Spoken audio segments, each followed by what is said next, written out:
Good morning বন্ধুরা, তোমরা কেমন আছো সবাই? আশা করি তোমরা ভালো আছো। আমি কিন্তু খুব ভালো আছি।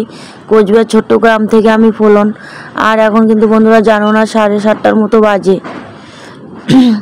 ঘুম থেকে সকাল সকালে উঠেছি আজকে, যেহেতু আজকে রবিবার, বিড়ি উঠাতে যেতে হবে। তাই জন্য তাড়াতাড়ি ঘুম থেকে উঠে সম্পূর্ণ কাজবাজ করে নিচ্ছি। ঘরগুলো ঝাড় দিয়ে দেওয়া হয়ে গেছে, উঠানটাও ঝাড় দিয়ে ফেলেছি, কিন্তু কলেপাটা রয়েছে, এটাই আমি এখন ঝাড় দিচ্ছি। তো বন্ধুরা, তোমরা কিন্তু ফার্স্ট থেকে লাস্ট পর্যন্ত দেখো। আর গলার কণ্ঠস্বরটা খুব খারাপ হয়ে গেছে, কি আর করবো, খুব কষ্ট করে ভিডিওটা এডিট করছি। তোমরা কষ্ট করে অল্প দেখে নিও, অল্প বুঝে সুঝে দেখো, তাহলে বুঝতে পারবে। আর ওইদিকে গরুর জায়গাটা পরিষ্কার করা বাকি আছে, কাজের সঙ্গে সঙ্গে গরুর জায়গাটাও পরিষ্কার করে নেব। ওইদিকে বাসন কিছু রয়েছে, বাসনগুলো মেজে নিতে হবে। আর অল্প কিছু ঘাস ছিল বন্ধুরা, ঘাস আমি ছাগলকে অল্প দিয়ে দিয়েছি। আর ছেলেকে বলবো অল্প ঘাস আজকে কেটে দিতে, যেহেতু বাড়িতে থাকবো না। আর কালকে সেরকম বেশি ঘাস কাটিনি, আমি অল্প কেটেছি, শরীরটা ভালো ছিল না বলে। তাও আমি সারাদিনে অল্প স্বল্প ঘাস কাটি, না কাটলে গরু ছাগল খাবে কি, তাই না? আমার ছাগলকে নিয়ে বেশি টেনশন হয়, কারণ ছাগল আমি বাড়ি থেকে বেরিয়েই করি না কুকুরের জন্য, বুঝতে পারলে? তো আমার ঝাড় দেওয়া শেষ বন্ধুরা। দেখো, বাসনগুলো মেজে নিয়েছি আর সম্পূর্ণ ঘর বাড়ি সম্পূর্ণ ঝাড় টাড় দেওয়া শেষ। আর এখন বাসনগুলো মাজা হয়ে গেছে, এখন ধুয়ে নিব। তারপর রান্না করে যাই, তারপর কি রান্না করবো দেখা যাক। আর গলাটা তো শুনতেই পারছো, গলার আওয়াজটা বসে গেছে। তো মানে ফ্রিজের জল খেয়েছিলাম তো, তাই জন্য গলাটা বসে গেছে। আর এতটাও কাশি হয়েছে, রাত্রে ঘুমাতে পারিনি, খুব কাশি হয়েছে। কি আর করবো? তো বন্ধুরা, তোমরা তো জানো আজকে রবিবার, বিড়ি উঠাতে যেতে হবে। তো তাই জন্য আমি তাড়াতাড়ি কাজগুলো করছি। শরীরটা ভালো নেই, মানে কাশির জন্য শরীরটা মনে হয় কি জ্বর এরকম মনে হচ্ছে। তো যাই হোক, আমি বাসনগুলো মেজে নিয়েছি, এখন ধুয়ে নেবো, তারপর রান্না করে গিয়ে দেখা হচ্ছে। তার আগে অল্প আমি জল খেয়ে নিই, যেহেতু জল না খেলে ভালো লাগে না।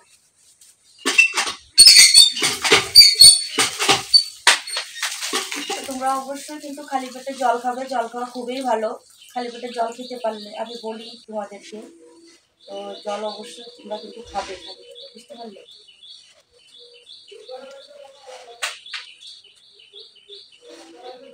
আর আমি জল না খেলে কোনো কিছুই আর ভালো লাগে না। সকাল সকাল 1 বোতল জল খেতে হয়, এখনো কিন্তু খাইনি, আছে এখন খাচ্ছি।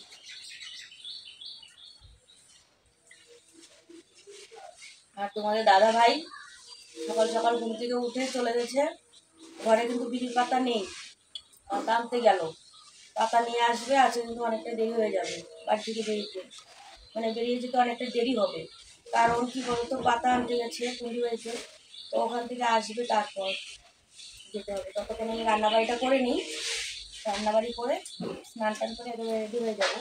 আর এদিকে দেখো, কালকে এই কাপড়টা পরেছিলাম, সেই কাপড়টা কিন্তু ধুয়ে দিতে হবে, খুলে রেখেছি। কাপড় চোপড় আরও কিছু রয়েছে, ওগুলো কিন্তু ধুতে হতো, কিন্তু আজকে আর এত টাইম নেই ধোয়ার মতো। কালকে তো কিছু গুছিয়ে দিয়েছি।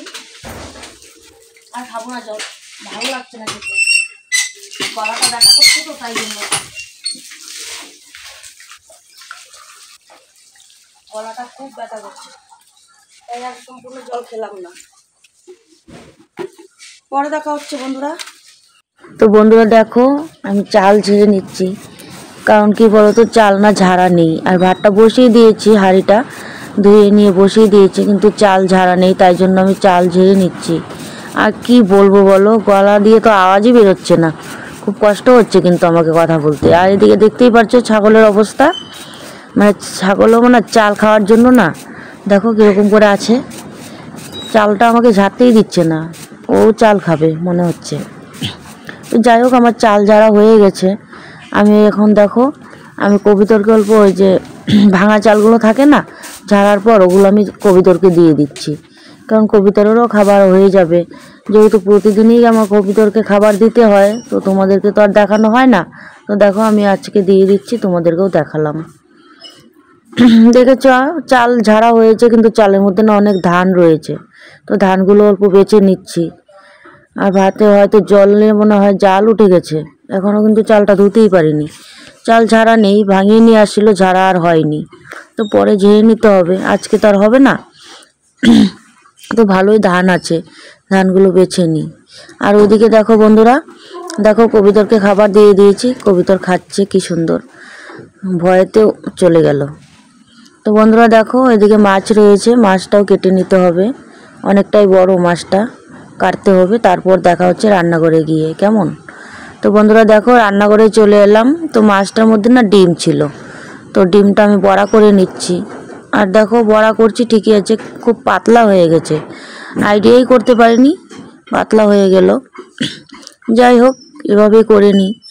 তো বন্ধুরা দেখো বড়া ভাজা হয়ে গেছে, তো তাড়াতাড়ি করে রান্নাটা করে নিচ্ছি। আর তোমাদের দাদাভাই কিন্তু চলে আসছে, এখন কিন্তু রান্নাবাড়ি করে খাওয়া দাওয়া করতে হবে, তাড়াতাড়ি করব। বন্ধুরা দেখো অনেক কয়টাই কিন্তু বড়া হয়ে গেছে, অনেকগুলো হয়ে গেছে, তাই না? তো যাই হোক, এদিকে আমি তাড়াতাড়ি করে তরকারিটা রান্না করি, মাছটাও ভাজা হয়নি, কি আর তাড়াতাড়ি করব বুঝতেই পারছি না, মাথাটাও তো খুব ব্যথা করছে, কি আর করব। যাই হোক, রান্নাটা তো করতেই হবে, যত তাড়াতাড়ি পারি রান্নাটা করে নিই, কারণ অনেকটা দেরি হয়ে যাচ্ছে। যত তাড়াতাড়ি বাড়ি থেকে বেরিয়ে যাব তত তাড়াতাড়ি আসতে পারবো, তাই না? দেখো আমি মাছের ঝোল বানাবো, বেশি কিছু বানাচ্ছি না, যেহেতু মাছের ডিমের বড়া করে নিয়েছি, আর মশলা দিয়ে ঝোল বানাবো, তাহলে হয়ে যাবে। আর আমরা তো দুপুরবেলা বাড়িতে এসে খাচ্ছি না, তারপরে রাত্রে দেখা যাবে কি হবে। তো তাড়াতাড়ি রেডি হয়ে নিই। তো বন্ধুরা দেখো আমি বিড়ি উঠাতে যাব, রেডি। আর খাওয়া দাওয়ার দেখাইনি, টাইম হয়নি, অনেকটাই দেরি হয়ে গেছে তোমাদের দাদাভাইয়ের বিড়ি পাতা আনতে গিয়ে, তাই জন্য আর খাওয়া দাওয়া দেখানোর আর সময় হয়নি। রেডি হয়ে নিলাম, এখন বেরিয়ে পড়বো। আর এদিকে দেখো ওই যে টোটো গোছানো শেষ। তো বন্ধুরা চলো এখন যাওয়া যাক। আর খুব গরম, তো গরমের জন্য তো আজকাল খুব হাওয়া আছে, এতটাও গরম নেই, তাই জন্য আমি কিন্তু কুর্তি পরে নিয়েছি। আর শাড়ি পরে না খুব ভেজাল হয়ে যায়, কুর্তি পরে গেলেই ভালো, কেমন? তো পরে দেখা হচ্ছে।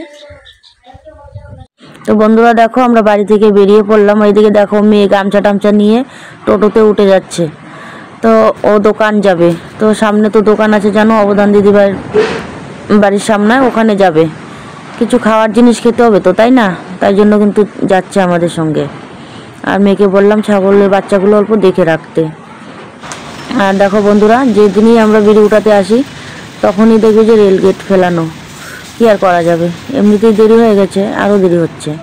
তো বন্ধুরা দেখো এইখানে রেলগেটের কাছাকাছি দেখো কি সুন্দর আম গাছটা, কি সুন্দর আম হয়েছে, ভালো লাগছে না দেখতে? খেতেও কিন্তু ভালো হবে। এই সাইজের আমগুলো না খুব ভালো লাগে খেতে, টক টক লাগে, মাখিয়ে খেলে আম মাখা খুব ভালো লাগে। কিন্তু কি আর করবো, দূরে থেকেই অল্প দেখলাম। তো বন্ধুরা দেখো এক জায়গা থেকে বিড়ি উঠি আর এক জায়গায় চলে যাচ্ছি, কিন্তু চলে যাওয়ার সময় দেখো আমরা কিন্তু এদিকেই আসি। দেখো এটা কিন্তু তোরসা নদী, কেমন? তোরসা নদীটা তোমাদেরকে অল্প দেখাচ্ছি। যা এখানে যা মানে বাড়িঘর আছে কাছাকাছি, তারা কিন্তু কাপড় চোপড় কাচতে পারে, স্নান করতে পারে, কি মজা, তাই না? যাদের নদী দেখবে কাছাকাছি আছে তাদের খুব আনন্দ আর মজা, খুব মজা সহিতে স্নান করতে পারে, তাই না? ভালো লাগে কিন্তু। তো বন্ধুরা দেখো ননাসের বাড়িতে ভাত খেয়ে নিচ্ছি, আলু ভাজা, ডাল, টক ডাল রান্না করেছে আম দিয়ে, খুব ভালো হয়েছে খেতে। তো বন্ধুরা আর কিন্তু দেখা হচ্ছে না, একেবারে বাড়িতে গিয়ে দেখা হবে, কেমন? আকাশটাও ভালো না বন্ধুরা, আর তোমাদের সঙ্গে আর দেখা হয়নি মাঝপথে। তো কি আর করব, খুব হাওয়া হচ্ছিল, ভয় পাচ্ছিলাম, মানে অনেকটাই দূরে ছিলাম তাই জন্য। আর বাড়িতে এসে কিন্তু সম্পূর্ণ কাজবাজ করে মানে ভাত খেয়ে নিয়েছি, যেহেতু কারেন্ট ছিল না তাই জন্য, খুব হাওয়া তো তাই জন্য। তো খাওয়া দাওয়া করে নিয়েছি। এখন কিন্তু এইখানে যে বস্তাগুলো ছিল ধানের বস্তা, তোমরা তো দেখেইছো, ওই বস্তাগুলো কিন্তু গুছিয়ে রাখা হয়েছে, যেহেতু বৃষ্টি হবে এরকম মনে হচ্ছে, খুব জোর কিন্তু হাওয়া হচ্ছে, তাই জন্য ধানের বস্তাগুলো বারান্দায় ছিল, ওগুলো ঘরে ঢুকিয়ে দেওয়া হয়েছে। আর এদিকে দেখো ওই দেখো তামাকের বস্তাটা রয়েছে, এটা কিন্তু ঘরে ঢোকাতে হবে। বৃষ্টি হলে তো মানে বৃষ্টি হলে না বারান্দায় জল চলে আসে হাওয়াতে। তো যাই হোক, তো আজকের মতো কিন্তু এই পর্যন্তই, পরবর্তী আর নতুন আর একটা ব্লগের সঙ্গে দেখা হচ্ছে। তো বন্ধুরা তোমরা সবাই ভালো থাকবে, সুস্থ থাকবে। আর দেখো এখনও কিন্তু আমি জামা কাপড় ছাড়ার মতো সময় পাইনি, বাড়িতে এসে খুব তাড়াহুড়ো করে কাজগুলো করছিলাম, যেহেতু আকাশটা খারাপ আর এদিকে কারেন্ট নাই। আর কি বলো তো, মোবাইল দিয়েই কোনো রকম কাজ করা হচ্ছে। খাওয়া দাওয়াটা হলো, কারেন্ট আসছে আর যাচ্ছে এরকম হচ্ছে, এখন আবার আপাতত আছে। কারেন্ট ছিল না বলে খাওয়া দাওয়াটা আর দেখাইনি, কোনো রকম অল্পটুকু খেয়ে নিয়েছি মোবাইল জ্বালিয়ে বারবার কারেন্ট যাচ্ছে আর আসছে এরকমটাই করছিল। তো তো যাই হোক, আজকের মতো এই পর্যন্ত। পরবর্তী নতুন আরেকটা ব্লগের সঙ্গে দেখা হচ্ছে। টাটা বাই, গুড নাইট, সবাই ভালো থেকো, সুস্থ থেকো, কেমন।